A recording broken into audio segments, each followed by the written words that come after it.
Welcome back to the AI Daily Brief Headlines Edition, all the daily AI news you need in around 5 minutes. Today is one of those days where we basically have two main episodes crammed together as one. Later on in the main episode, I'll be talking about OpenAI's operator, but for the headlines, we are talking about a set of Trump policies, starting off with a new executive order on artificial intelligence. Going back a few days, on Monday, the Biden AI executive order was one of the many rescinded by the incoming administration. To be fair, the substantive parts of that 2023 order had largely already played out, mostly to do with government departments filing reports. The major ongoing policy was a mandatory testing and disclosure regime conducted through the AI Safety Institute, with major labs potentially continuing with this on a voluntary basis. Anthropic CEO Dario Amodei even commented earlier in the week that the repeal was, quote, not a big deal. The big question then was what would take its place. We didn't have to wait very long to find out, with Trump outlining his AI agenda on Thursday. AI czar David Sachs explained the order to the president in the Oval Office, stating, "We're announcing the administration's policy to make America the world capital in artificial intelligence and dominate and lead the world in AI." Overall, the new executive order is primarily a vibe shift towards AI acceleration, with just a little touch of the culture war for good measure.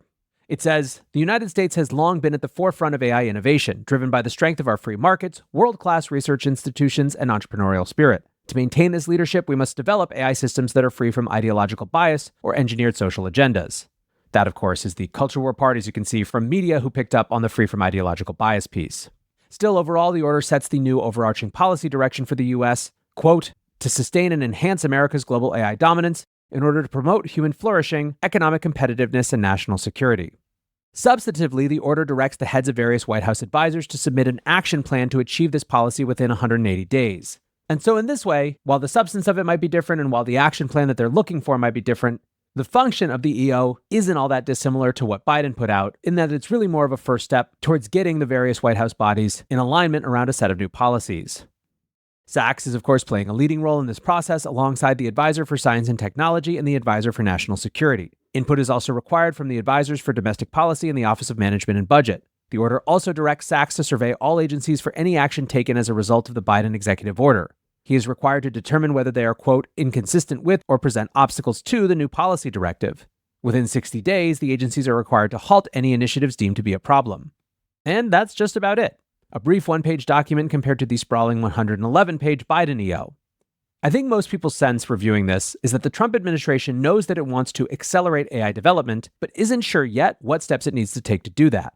The EO is basically a planting of the flag that says an important first step is removing the Biden guardrails as minimal as they were.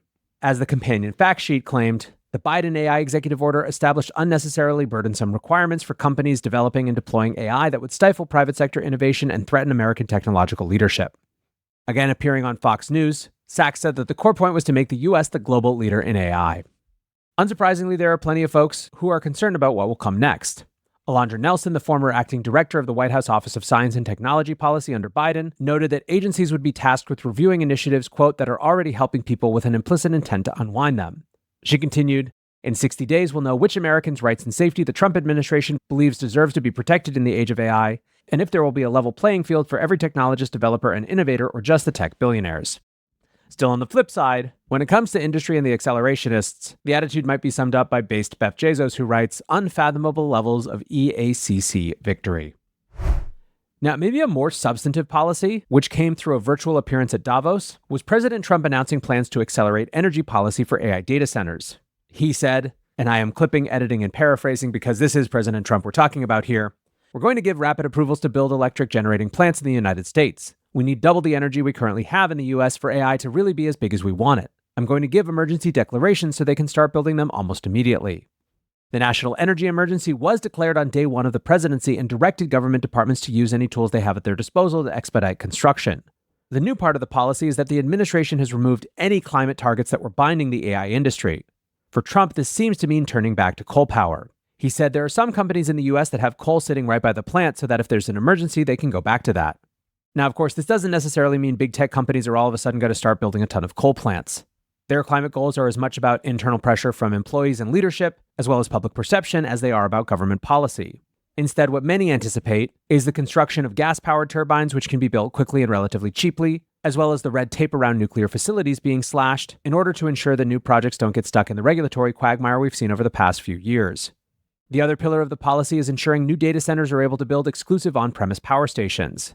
Power utilities have lobbied against co-location in the past, warning it could lead to supply shortages. More realistically, however, co-location tends to just cut out these middlemen and reduces the need to wait for new infrastructure to be built. The optimistic take is that with the average wait time for connection to the grid ballooning out to multiple years, this policy change could speed up the deployment of new data centers significantly. Lastly, an update on Project Stargate. The participants are claiming that they have the money despite what Elon Musk says. Tuesday's announcement of the $500 billion Project Stargate shook up the AI industry, implying an infrastructure build-out even more significant than the Manhattan Project. Not everyone was convinced, with Elon Musk saying that they didn't actually have the money. According to the information, though, they do actually have the money, or at least enough to get started. Their report said that SoftBank and OpenAI have each committed $19 billion to the joint venture, although it's not exactly clear where OpenAI is getting its $19 billion, and that Oracle and Abu Dhabi-backed fund MGX are kicking in a further $7 billion apiece. Still a few pennies short of the $100 billion price tag for the first year of the project, but they're probably good for it. At least that's what President Trump thinks. When asked about Elon's claims, Trump said, "I don't know, they're putting up the money, the government isn't. They're very rich people, I hope they do."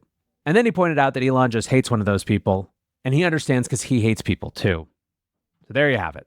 In the meantime, more details are emerging about the scope of the project. A source speaking with the Financial Times said that Stargate wouldn't rent out its compute, commenting, "The intent is not to become a data center provider for the world. It's for OpenAI." Another source said that details are still being worked out, stating they haven't figured out the structure, they haven't figured out the financing, they don't have the money committed. And yet the first data center is under construction in Abilene, Texas. Sam Altman posted a video of the sprawling site commenting, "Big, beautiful buildings." With that, though, we will conclude the headlines. Next up, the main episode.